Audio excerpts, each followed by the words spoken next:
baca agar kita semua mendapat dari Nabi Rasul kami yang membawa amanat untuk marilah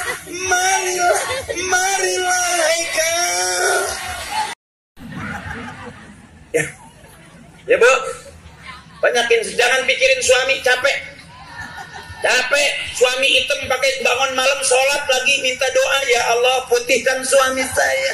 Nggak usah, biarin dia hitam, yang penting keras keinginannya, usaha ya Bu. Ibu biar sehat, biar semangat. Maaf Bapak, saya kalau ceramah lebih senang menghadap ke ibu-ibu karena setrumnya kencang. Kalau ke bapak-bapak cepet lobet. Dan saya paling senang ibu-ibu di mana taklim pasti rajin, luar biasa. Ada harian ngajinya, ada mingguan, ada bulanan, ada arisan. Bener? Makanya ibu seragamnya mesti banyak. Jadi kalau ibu punya utang seragam, bukan salah ibu. Kenapa ibu punya utang? Salah suami karena ngasih duitnya kurang. Setuju Ibu? Makanya saya selalu bilang, biarin suami nggak ganteng nggak masalah, asal banyak. Buat apa punya suami ganteng kalau nggak punya? Biarin suami pergi 2-3 hari kerja, asal sebelum pergi ninggalin. Buat apa suami di rumah terus kalau nggak pernah ngasih? Artinya Pak, istri kita bukan butuh banget sama kita. Yang dibutuhin oleh istri kita adalah terima kasih. Jadi ternyata bapakku, saudaraku, abangku, suami itu lebih dulu matinya daripada istri. Karena tadi tuh suami nggak kerja tetap istri minta, suami nggak megang duit tetap istri minta, pagi sore siang malam nggak punya duit tetap bini mintanya. Itu Pak yang bikin kita cepat mati. Dan survei membuktikan kita lebih dulu ditinggal mati bapak daripada ditinggal mati ibu. Artinya bapak kita ini juga udah nggak kuat sama ibu kita. Jadi maafin Bapak, perlu saya ingetin bahwa kita sebetulnya lebih dulu meninggal dunia daripada istri kita. Harus ingat dan sadar bahwa sebetulnya kita pelan-pelan ini lagi mau dibunuh. Tahan itu, dia nggak butuh banget kita, dia nggak butuh suami ganteng, bener Ibu? Buat apa ke pasar bawa suami kalau nggak bawa? Biarin berangkat sendiri, nggak ada suami asal bawa. Artinya bener-bener kita udah nggak dibutuhin sama sekali Bapak.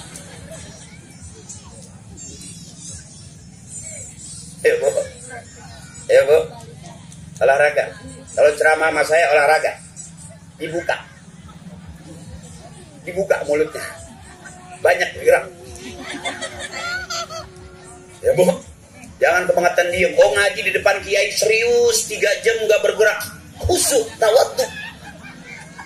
3 jam nggak bergerak, umur di atas 60, kolesterol naik. Wah, begitu bangun nguyung kayak mabuk cubung. Artinya kita hidup perlu santai, jangan terlalu serius. Bener Ibu? Bener. Apalagi ibuku, tetehku, emakku, biar kuat emak biar masuk surga, emak biar umur panjang. Jangan kebanyakan main hati. Anak udah pada gede, biarin, terserah. Ya Bu, udah tahu sumur, nggak mungkin dia kecemplung. Udah tahu setu, nggak mungkin dia kepelosok. Ya Bu, emak bebasin, emak biar sehat, biar girang. Awas adik-adikku sayang, jangan galak sama emak. Anak yang berani ngelawan orang tuanya udah jelas dari zaman dulu itu disebut anak durhaka. Dari zaman maling kundang sampai maling motor, dua raka dia. Makanya ibuku, ayo bergerak, Ibu, ikutin saya. Ya Bu, di mana taklim pasti pengajian ibu-ibu mah ada lagu qasidahnya. Beda sama pengajian bapak-bapak, nggak ada nyanyian. Pengajian ibu-ibu begitu duduk udah ditawarin seragam sama ustazah. Yang 3 kali bayar, yang 4 kali bayar. Pengajian bapak-bapak sepi, nggak ada yang nawarin itu. Begitu duduk ibu-ibu rame, selawatan kita bisa bareng-bareng. Nyanyi dulu, mari oh mari baca sholawat, mari oh baca agar kita semua mendapat Rasul pemimpin yang membawa amanat untuk marilah, marilah, marilah Haikal. Kalau pengajian bapak-bapak nggak ada. Kalau ibu-ibu enak, ya Bu ya. Lagi yang keras. Mari oh mari mari. Baca sholawat Nabi. Mari oh mari baca sholawat Nabi. Agar kita mendapat Rasul pemimpin umat yang membawa untuk para yang keras.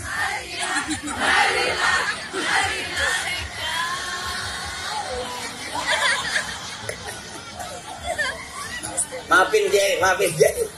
Ini bagian acak-acakan urusan saya biar. Ntar yang ngelurusin Kiai, kalau yang miring-miring sama saya. Kalau saya ngajak ngaji, bukan ngajar. Kalau ngajak siapa aja boleh. Reman juga boleh. Benar, tapi kalau ngajar harus kiai, harus guru. Makanya kalau ngundang saya harus ada kiainya. Saya yang ngebengkokin, kiai yang ngelurusin. Kalau nggak ada yang ngelurusin, bengkok terus, nyemplung semuanya. Ya, itu namanya kita semangat tuh. Karena di mana talim ibu-ibu enak aja. Maulid ada lagunya lagi. 12 Rabiul Awal jatuh. Nabi Muhammad di 571 di pada tahun ini. Yeay, itu enaknya begitu tuh. Jadi nyamber ya guru ya. Kalau ibu-ibu begitu enaknya. Setrumnya bagus. Iya. Mari oh mari baca sholawat Nabi, ikut semua. Iya. Terus tadi 12 Rabiul Awal. Iya. Nyamber bapak-bapak. Diam aja dia mah. Nggak ada lagunya pisan. Paling nggak begitu. Ini kalau dia ngikutin yang begini nih ya. Gimana guru? Janda yang mana? Janda yang mana? Lagu janda bilang. Iya. Ya, janda yang mana gitu. Kuda yang mana? Kuda yang mana? Tuan senangi. Iya. Kuda yang putih di dalam kandang. Nah, itu baru tuh. Janda mana? Janda mana? Janda mana? Janda mana? Nih, jandanya cuma sekali. Nih, kuda yang mana? Kuda yang mana? Tuan senangi. Kuda yang putih di dalam kandang. Janda mana? Tuan senangi. Jangan janda mana? Janda mana? Apa? Masih nyari. Kalau udah ada yang ngacung baru gitu.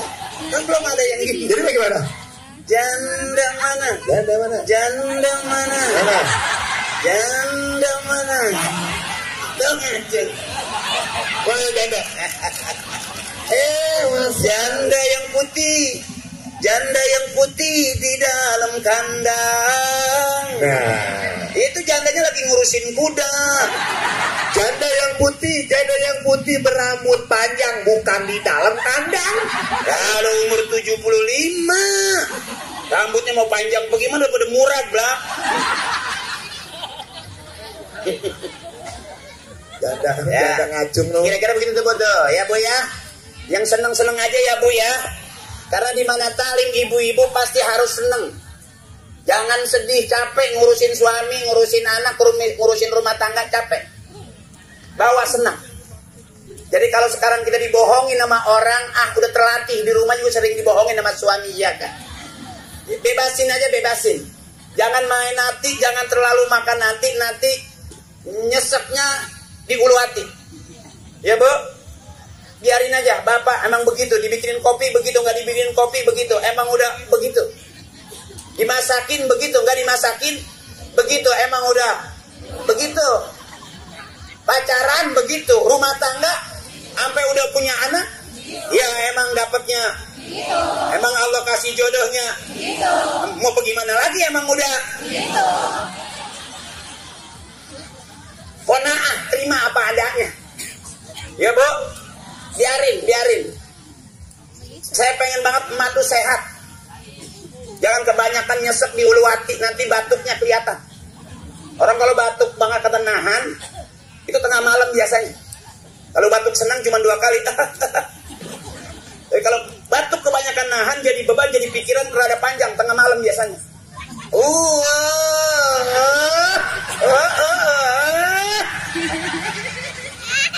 Itu nggak sampai 3 bulan ada pengumuman di masjid tuh. Innalillahi wa inna ilaihi raji'un. Habis.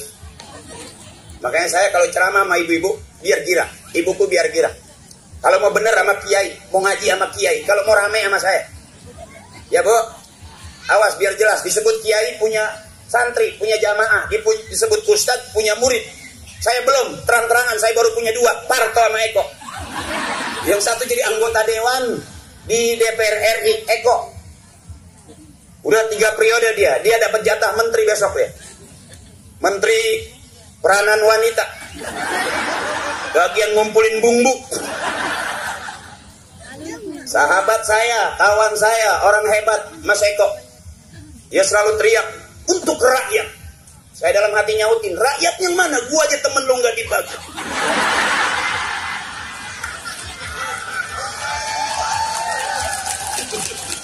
Yang satu sahabat saya masih jadi baru selesai, jadi dalam di OPJ, Parto. Ya, nah saya bagian ngurusin emak-emak. Karena ibu saya juga dulu begini nih. Ibu saya termasuk tim dalam pengajian. Tim hadroh. Tim buntel. Jadi nggak boleh ngeliat makanan bersisa. Diambil ya. Dan ibu saya selalu ngajarin saya ngaji. Biarin ngaji. Nggak dapat ilmu nggak apa-apa, asal dapat makan aja. Waktu masih kecil, ibu saya selalu begitu. Selalu ngajarin ngaji. Biarin, kamu belum dapat ilmu, berangkat aja sono, asal dapat makan aja dulu. Ya, ilmu dapat, makanan dapat, cakep. Kata ibu saya, udah ilmu nggak dapat, makanan nggak kebagian. Kata ibu saya, ini namanya anak tolol. Orang-orang pada makan, dia pulang nangis. Makanya saingan nih sama saingan nih. Saingan apaan, Guru? Itu ada lagu. Mana? Oh. Wah, Guru suruh naik odong-odong. Odong. Ya. Gue pernah naik ke Midi Puter dulu tuh. Terus? Sekeluarga. Tangan lo? Buset, habis gocap tuh.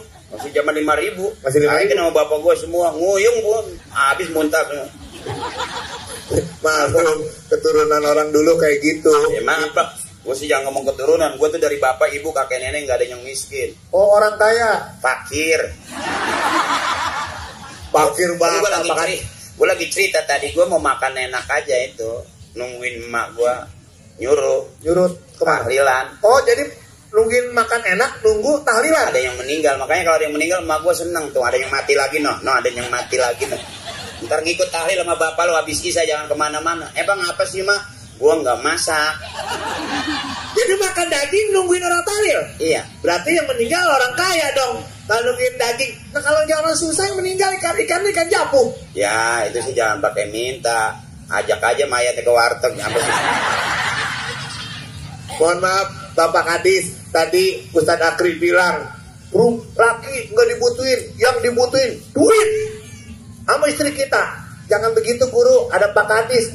Jangan suka ngomong gitu, nggak enak. Ustadz kan datang kemari, pulang juga nggak ditungguin sama bininya. Yang ditungguin bini Ustadz adalah duitnya. Jangan begitu. Biasa dong. Gue bukan lagi ngatain Pak Kadis. Gue lagi ngangkat ibu-ibu bahwa kita nggak ada harganya Bapak kalau nggak ada duitnya. Biar paham. Waduh, cablak. Aduh. Cablak ini Bu, istrinya tuh nggak pernah masak enak, nggak pernah. Karena cablak makannya cuma kroto. Kadang-kadang keluarga tuh kalau makan cablak tuh nggak pakai masak banyak-banyak Bu, lemparin jagung aja, berebut anak-anak. Ya, saya datang kemari Pak Kadis, mohon izin. Cablak ikut kemana? Kantor Wali Kota Tangerang. Acara apa? Maulid, festival, banyak makanan. Saya lagi di acara Guru. Nggak lu ikut, takutnya nanti ada Bapak Kadis sama panitia bawa parcel, lu yang bawa. Dia bilang gitu Pak. Sebenarnya saya dipaksa Pak Kadis, mohon maaf Pak Kadis ya. Pak Dokter, mohon maaf ya. Ya, emang beliau ini adalah ustadz yang berwibawa Pak Kadis. Ya, ada kue, wih bawa. Ada pisang, wih bawa. Bisa baik si bego. Malu-maluin. Pak Kadis, mohon maaf ya. Ya. Apa-apa Ibu, karena ini memang nih kalau begini namanya syiar, harus rame. Kalau majlis taklim itu ngaji, kalau ini rame aja dulu Bu ya. Jadi jangan masa ustadznya kok itu, bukan. Saya jadi ustadz itu bukan karena saya banyak ilmunya, bukan. Karena saya udah nggak diajak syuting soalnya. Tapi kata Kiai likulli syai'in maziyah, setiap sesuatu punya kelebihan. Alhamdulillah, Eko di sono, Parto di sono, saya di sini. Parto nggak ceramah, Eko nggak ceramah, dan nggak semua pelawak berani naik ke panggung dakwah. Kalau masuk ke partai banyak, walaupun pada kalah. Komeng cakep nasibnya. Ya, kenapa saya begini? Karena emang bapak saya umumnya begini. Ibu saya maunya anak-anaknya sama seperti orang-orang tua kita maunya begini. Sejauh-jauh lu pergi, lu pasti pulang, kata orang tua. Mana buat pergi, mana buat pulang. Ini Tangerang luar biasa. Di sela-sela keramaian seperti ini masih ada kita dipersiapkan bagaimana punya ibadah untuk pulang kita. Sampai akhirnya saya kenapa sekarang diundang ceramah? Ya karena emang pelawak nggak banyak yang naik ceramah. Karena pelawak nggak banyak naik ceramah, otomatis permintaan ke saya makin banyak. Kalau permintaan makin banyak, otomatis harga makin tinggi. Karena nggak ada persaingan sih. Makanya adik-adikku sayang, dimanapun kita ada, waktunya ngaji-ngaji. Bener. Ibu, kita maulid biasa seperti ini. Bisa jadi besok anak cucu kita jadi orang yang luar biasa. Karena di sini ada syafaat dari syafaatnya Nabi besar kita, Nabi Yuna Muhammad. Jadi jangan dianggap kecil. Saya dari masih kecil nggak pernah ibu dilatih suruh jadi artis.